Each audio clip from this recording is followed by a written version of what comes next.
Aujourd'hui, nous allons explorer un sujet qui intrigue de nombreux passionnés du malinois et des chiens. En général, la couleur de la robe d'un chien influence-t-elle son tempérament ou ses aptitudes? Certains propriétaires de malinois ont remarqué des différences de comportement entre les chiens fauves charbonnés, sable ou encore noirs. Mais est-ce une simple impression ou y a-t-il une explication plus profonde derrière ces observations? Tout d'abord, il est important de comprendre que la couleur de la robe d'un chien est déterminée par des facteurs génétiques complexes. Le malinois étant une variété de berger belge, il partage un patrimoine génétique similaire à ses cousins, le tervuren, le laékenois et le groenendel. Les variations de couleur chez le malinois sont principalement dues à la répartition de pigments appelés eumélanine et phéomélanine qui influencent l'intensité et la nuance de la robe. Cependant, ces gènes responsables de la couleur sont-ils liés à ceux qui influencent le comportement?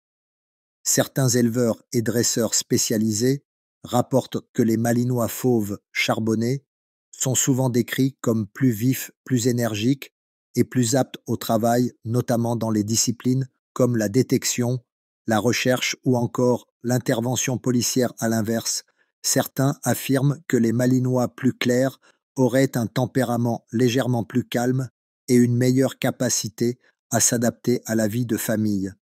Mais ces affirmations reposent-elles sur des faits scientifiques ou s'agit-il de simples observations subjectives? Les études sur le lien entre la couleur et le tempérament chez les chiens en général ont montré que dans certaines races, des corrélations existent, mais elles ne sont pas systématiques. Par exemple, chez certaines lignées de Labrador, on observe que les individus noirs sont plus souvent utilisés pour le travail, alors que les individus couleur sable sont davantage choisis pour la compagnie. Mais cela est souvent dû à des choix d'élevage et de sélection, et non à un véritable lien biologique entre la couleur et le comportement. Chez le malinois, la sélection génétique a surtout été axée sur les performances physiques et mentales plutôt que sur la couleur. Cependant, il est possible que certains éleveurs aient involontairement favorisé certains traits de caractère en sélectionnant des chiens pour des lignées de travail ou de compagnie par exemple.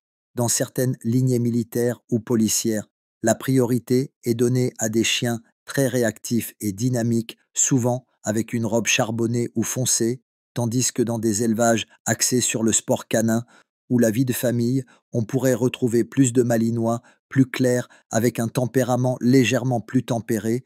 Une autre explication vient du biais d'observation.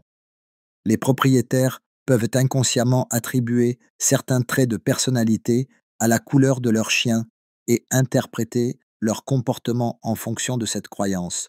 Si un malinois fauve charbonné est plus souvent vu dans des environnements actifs comme la police ou le sport canin, cela peut renforcer l'idée qu'ils sont plus énergiques, même si ce n'est pas directement lié à la couleur.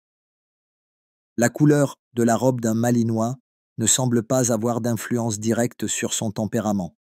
Cependant, la sélection des éleveurs et les conditions de vie des chiens peuvent jouer un rôle dans la perception que nous avons de leur personnalité. Au final, chaque malinois est un individu unique et son comportement dépendra avant tout de son éducation, de son environnement et de la relation qu'il entretient avec son maître. N'oubliez pas, restez connectés pour plus de vidéos. À bientôt.